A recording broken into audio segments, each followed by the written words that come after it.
Thanks for joining me. I am going to show you guys how to do applique lettering on with SewArt for your embroidery machine. I've had to start using my son's computer, my computer that I love with all my heart and soul. It just started ticking, and it's really been on its last leg for a long time. We paid to get it fixed a while back, but I'm just so attached to it. It's like a dumpy old car, that you just love. So, anyways, I'm using my son's computer and it has Windows 8 on it. My old computer had Windows 7. Things are a little bit different for me, so please bear with me. It might be a little bit slow trying to find some stuff. Um, but it's a much nicer computer anyway, so that's a good thing. Things run a little bit nicer, smoother on it. The audio is a lot better. Okay, so what we're going to do first is we're going to just open up Paint. And I had to search for Paint on this computer, and I can't even honestly tell you how I found it, but I found it. And so I pinned it to my bottom board here so that I wouldn't lose it. And this is my son's old computer from like 2 years ago, and he never uses it anymore. So it's really, really nice. Okay, so I don't know why I didn't think of this before. So everybody asked if we can do lettering in SewArt, and you can't really do lettering with the satin fill unless it's one line, one kind of continuous line. Excuse me. You can't do, fancy fonts that have big wide spaces and stuff like that. And you can do some stuff with the regular fill if you have fat lettering. But I just realized we can do applique lettering. So me and my husband tried it out today. I'm making a purse for my little niece, and so we used her name, Lexi. I'm going to use Mom because I just love being a mom. Okay, so M-O-M, and everybody has one, whether they like it or not. So we're just going to do M-O-M, and I have this part right here, the font size up to 211.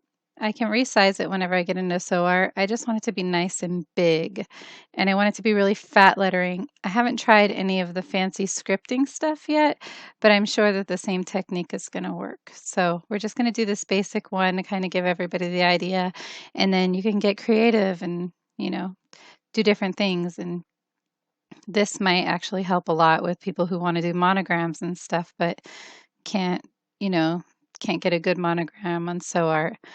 Okay, so, and if you want to change it, you just highlight it and go up here to where it says text, and you can check out all these different ones, There's all kinds of different styles of the way that they write, and any of these are going to work, but the fat ones are going to be the best, in my opinion. So grilled cheese was cute. Okay, so that's done. We click out of that box, select, and select as close as you can without touching any of the black, but still giving enough white around the edges. And we're going to go up to crop. And that's going to show where we just have our wording. Okay, so we hit select all. And you can probably find lettering on the internet. If you want to do something like this, something somebody else has already created, but this is so easy, and we have all the fonts that are on Windows available to us. So, okay, so once we've selected it, we're going to copy it. I probably already did that. We're going to open SewArt now. And because I'm on my son's computer and I'm not sure if my computer is going to get fixed or not, I'm just using the demo right now. But it all has all the same functions. So, all right, so edit and paste once we're in here. And since we know it's just going to be 2 colors, we're going to go to and OK. So we don't have to do any of that stuff. We're going to resize. The biggest mine can be is 95 comfortably. And okay, we can go ahead and fill it in with any color we want. I'm going to do, that's a little too harsh of a pink for me, I think. There we go. Okay. Not that it matters at all. So you can come in with the fat letters, like this, and you can do fill stitching. And you can write stuff on things, but you cannot do a satin stitch inside. They don't offer satin stitch at all for the fill, but these are kind of satiny. You can go in. Even though you click it, the image hasn't caught up with it, so sometimes you have to double click it so you can see all of the different fill stuff. Those are pretty satiny and actually really, really nice. I don't know how much you guys have played around with those, but I absolutely love them. Like if your mom likes music, or if you're a mom and you like music. So you can do those. That's really cute. But what we're going to do is Applique Border. And we're going to do Applique Border because, well, and you can do an outline border as well. So if you don't want to do applique and you just want to have like the outline of this, we'll keep it satin. Let's put that down to 2. And the height, we'll keep it 15 because we're just playing right now. Let's zoom in so you guys can really see this. Okay, so if we have it set at outline border without the applique, that means it's not going to give us the 3 steps. It'll just outline this M, just like that. So you can put applique back there, or you can just have a nice satin stitch going around an M and, hope people know that that's what it is. So you can do a fill stitch or you can do an outline border. What we're going to do is the applique because it's really fun. It's really cool. You can add different stuff in each of them. So we're going to keep it at satin just because it's cute on these. But I did one earlier at 15 and it worked because the lettering was so small, but it was so small. So I'm going to try 25, and the length on here is actually the separation between stitches, that little space there. So let's go ahead and delete that color. And with these new settings, we'll go ahead and click. Okay. And somebody told me that wherever you click to start, sometimes this is how it works out, and it might be just with fill, it starts where you click, where you tell it to start. And I think that might actually be more with the fill stitch.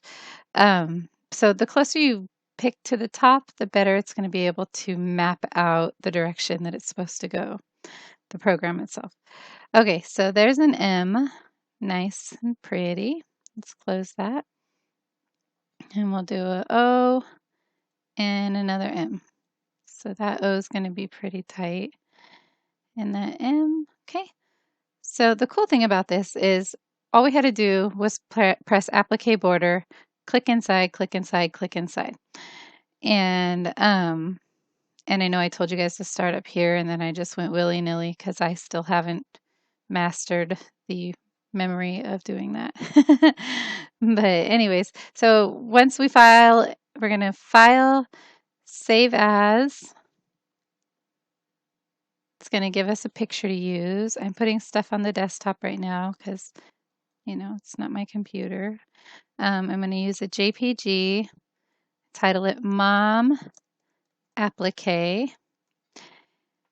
And you can also do this with a bean stitch on the side and let, like the frayed edge be on the outside. I think they call that like shabby in some places. But it just, the raw edge is kind of cute and looks really homemade.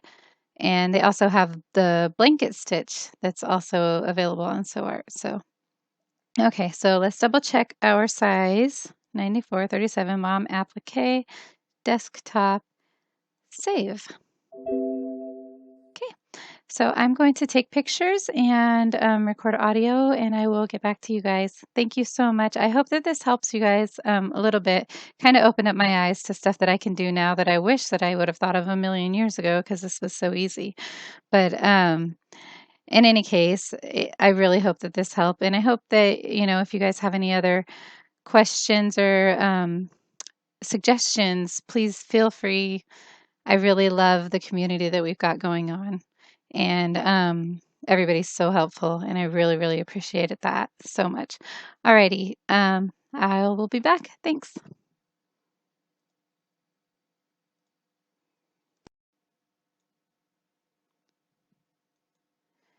Alrighty, so hoop your stabilizer, and you don't have to get it too tight if you're just playing, you know. Mine looks kind of really wrinkly, but um, I am just, you know, trying stuff out still. Alrighty, so we're going to start with step one. We're going to have 9 steps. There's going to be 3 steps per each letter. So you always know you did it right if you've got 3 steps per each letter. And we're going to use some fabric that I did the applique fabric on the front side. So the iron-on part is on the front, and the back is the part that is usable. So I'm just using that to play with. So it's not really very bold or anything because it's the back side, but it's also the side that doesn't have the clear on it. So this is step number 2. What you're gonna do your dye, you're gonna let it do the dye line, and then you put down your fabric, excuse me, and then it's gonna do the tack down. And then after the tack down, I like to um, oh, sorry. I like to after the tack down, I like to, put some clear stuff over the top of it, the Sulky Solvy. But in this case, because I'm playing and my stabilizer is really thin, I went ahead and put a piece of felt in the back underneath everything to kind of beef up my, satin stitch.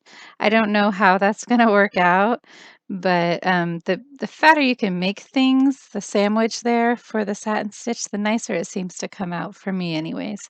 So I like to always, anytime that I have to use a satin stitch, always use the Sulky Solvy or some sort of dissolvable or wash away stabilizer.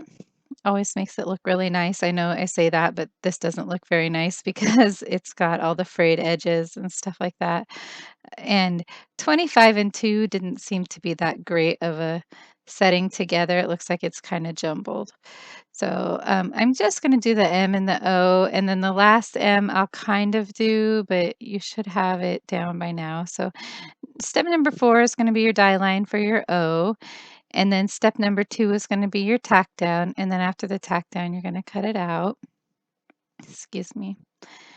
And there's this little jump stitch in between the O. You can leave that on there and then just cover it with your fabric, or you can stop the machine and cut that off. But in any case, you want it off. You don't want any kind of jump stitches like that when you're playing around or even when you're working, especially because the foot will get stuck in it and cause all kinds of havoc. Okay, so this is once the tack down has been put onto the fabric, and you know there's the circle inside and there's that little jump that you want to cut off. But we're just going to cut around the edges and make it where the O is the only thing there. We don't have to cut inside because that's just so small inside the O. The satin stitch is just going to cover it up. So there I go. I have my Super Solvy from Sulky.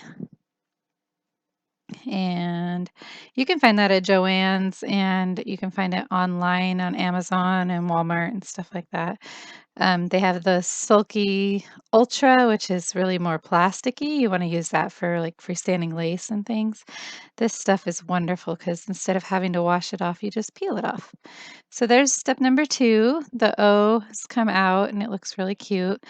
See, you didn't have to cut in the middle there. And so the last part is gonna be, you know, 7, 8, and 9 for the M for mom.